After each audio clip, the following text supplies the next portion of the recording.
그런데 이제 이런 가정도 해볼 수 있겠죠. 만약에 대통령이 직에서 내려오는 파면이 된다. 조기 대선 딱 2달 뒤니까 대략 6월 3일로 유력해 보입니다. 그런데 그날은 이재명 대표가 1심에서 무죄를 받은 위증교사 재판에 항소심 결심 공판이 있는 날이기도 합니다. 말씀하신 것처럼 예정되는 대통령 선거가 6월 초이고 또 이재명 대표에 대한 몇 가지 결심 혹은 선고 이런 것들도 6월 초가 어떤 뭐랄까요?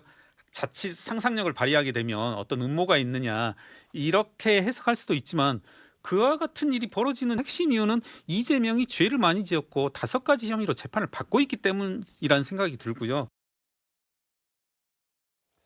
임기찬 부위원장님, 이거는 사법 리스크 시계로 봤을 때 이 대표의 결심 공판이 6월 3일이란 말이죠. 또 만약에 있을지도 모를 대선 날이 잡히면 6월 3일이 유력하다는 얘기가 있어서 선고 가능성이 그럼 7월 초인데 이게 어떻게 그럼 이제 상상을 해봤을 때 어떤 식으로 진행이 되는 거예요? 그러니까 저는 사실 저렇게 일단 기일은 잡았지만 6월 3일 날 결심을 한다는 거잖아요. 그러면 아직 선고기일은 정해지지 않은 상태죠. 일반적으로 한 달 뒤니까 이제 7월 운운이 되는 것인데 만약에 조기 대선이 있게 되면 6월 3일 결심 공판은 진행이 안 될 거예요. 아마 저 부분을 결심 공판을 하겠습니까? 한참 대선 때고 만약에 이게 조기 대선으로 진행이 되게 되면 5월 달은 후보 등록 선거운동 이렇게 진행이 될 텐데 전혀 불가능한 얘기죠. 더군다나 이재명 대표께서는 지금 현재 야당 대표 신분임에도 불구하고 재판을 잘 안 나가시잖아요. 미루거나 나갔다 오시거나 또는 본인의 실제 참고인성 재판에도 증인으로 출석을 안 하시거나 하기 때문에 이런 상황인데 대선 상황이다. 그러면 안 나가시겠죠. 또 하나는 자 나가시고 나서 확정이 되고 출석하고 나서 그다음에 선고에서 본인이 원치 않는 결과가 나온다고 치면 또 다른 문제가 이제 자격 문제, 대통령의 당선이 무효가 되는 상황이 벌어질 수도 있는 거거든요. 그럼 또 다른 정치적 공방 대상이 되는 거고 저는 개인적으로 그래서 원래 이재명 대표께서 사법적 리스크를 다 털고 나서 뭔가 레이스를 하는 게 맞는 것인데 지금 그게 2가지가 끝까지 따라가는 거예요. 그러니까 대선 때도 따라가고 그다음에 만약에 대통령이 당선되신 이후에도 따라가고 또 연달아 따라오는 사람 또 있습니다. 또 몇 가지 재판이 중단되느냐 마느냐.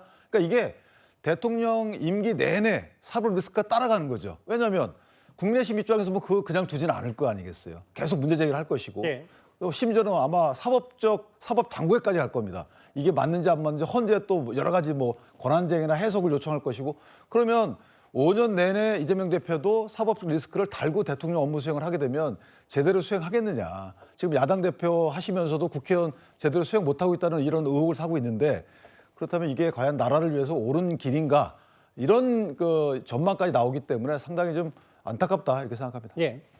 그 부분에 대해서는 크게 걱정하시지 않으셔도 될 것 같다는 생각이 들고요.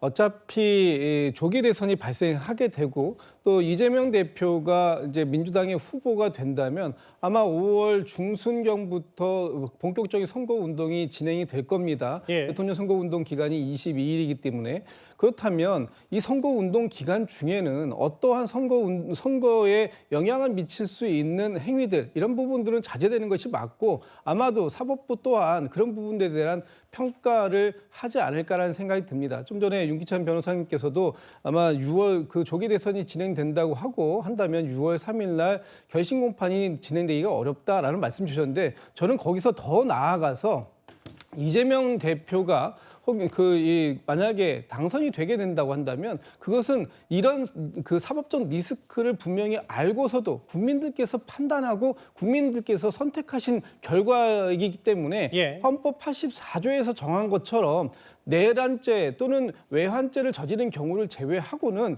이 형사상의 소출을 받으면 안 된다 하는 부분에 대해서는 명확하게 입장을 좀 같이 해주시길 기대하고 있습니다.